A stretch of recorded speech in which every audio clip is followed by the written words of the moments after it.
আজকে যে পরিমাণে ঠান্ডা পড়েছে আমার তো মনে হচ্ছে যে মাইনাসে হয়তো নেমে গেছে। যা না ঠান্ডা তার থেকে বেশি হাওয়া। আর দেখো কৌটোর মধ্যে রেখেছি কাঁচা লঙ্কা, এই কটা বেশ কিন্তু টাটকা রয়েছে, তোমরাও কিন্তু রেখে দিতে পারো এরকম কৌটোর মধ্যে। কাঁচা লঙ্কা দেখবি শুকোবেও না। তো যাই হোক, চলো নেক্সট কি করেছি সেটা দেখাই। রাত্রে বানিয়েছিলাম কালকে কেক।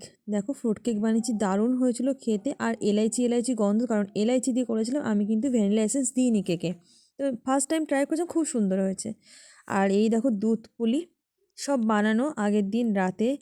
তো যেহেতু শীতকাল পড়েছে, বাড়িতে পিঠে কেক এই সময়টাতে এইগুলোই খেতে ইচ্ছা করে, তাই না বলো? তো বাড়িতে এইসব একদম মজুদ রয়েছে। আর আজকে যেটা হয়েছে সেটা কি বলো তো, জানতামও না যে সন্ধ্যের সময় একটা এরকম হঠাৎ করে একটা নেমন্তন্ন পড়ে যাবে।